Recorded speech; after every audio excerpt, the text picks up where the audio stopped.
श्री स्वामी समर्थ सर्वांना आणि शुभ सकाळ सर्वांनाच. चला फिरायला जातोय आम्ही आता बुलबुलेश्वर मंदिरामध्ये. खूप दिवस झाले फिरायला गेलोच नव्हतो. म्हटलं चला थोडं रिलॅक्स वगैरे होऊन यावं. फिरायला गेलो. बाहेर गेल्याच्या नंतर छान एका वनामध्ये बसलो, जिथे बाजीवर गावाकडचं एक मस्त बेत तयार करत सकाळ सकाळी आम्ही तिथे पावभाजीचा आणि याचा नाश्ता करून घेतला. तुम्ही बघू शकता मिसळ पाव वगैरे आम्ही खात आहोत. आणि आता आम्ही असंच गाडीवर बसून जंगलाच्या रस्त्याने बुलबुलेश्वर मंदिराकडे जात आहोत. बुलबुलेश्वरला जाताना आपल्याला सहजासहजी बिबट्या आणि काळा बोका मांजर नावाची एक प्राणी आहे, तो बघायला खूप जास्त मिळतो. कारण कदाचित येथे असेल. रस्ता तसा फार खरं सांगायचं झालं तर बुलबुलेल्यासारखाच आहे. कारण नुसते गोल गोल गोल राऊंड इतके आहेत ना, गाडी चालवणाऱ्याला पण मज्जा येते आणि मागे बसणारा तर काय विषयच नसतो. चला तर मग आता तुम्हाला मंदिराची सैर करून आणते.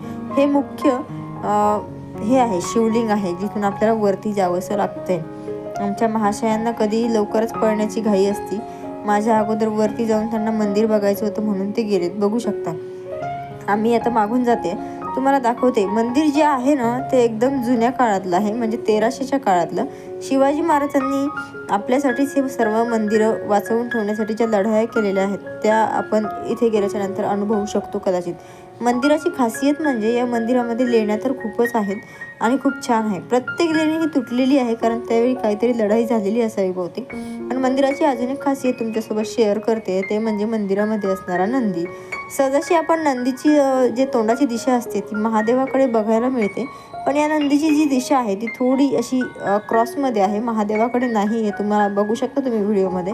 नंदीच्या तोंडाची दिशा थोडी अशी क्रॉसमध्ये आहे, जी की महादेवाच्या शिवलिंगाकडे येत नाही आहे. हा महादेवाचा शिवलिंग आहे, खूप छान आहे आणि खूप भारी आहे. तिथे एक बाबा बसलेले असतात. नंदी खूप मोठा आहे बरं. मंदिरामधला गेलास तर नक्की बघा. येथे ना एक विठ्ठल रुक्मिणीची मूर्ती आहे, खूप झिजलेली आहे. मला खरं तर हीच व्हिडिओमध्ये कॅप्चर करावीशी वाटत होती. खरं सांगायचं तर हे झालं नंतर हे जे दृश्य आहे हे ॲक्च्युअलमध्ये खरं आहे. बाकीचं तरी थोडंफार मॉडिफाय केलं आहे, पण बेस्ट आहे. समोर गेल्यावर आम्ही शेवंतीच्या वनामध्ये गेलो, जिथे गेल्यावर थोडा फोटोशूट वगैरे केला आणि मग आता आम्ही घरी निघालेलो आहोत. असा आमचा रविवार तुमच्यासोबत शेअर केला आहे. श्री स्वामी समर्थ. चॅनलला लाईक सबस्क्राईब नक्की करा.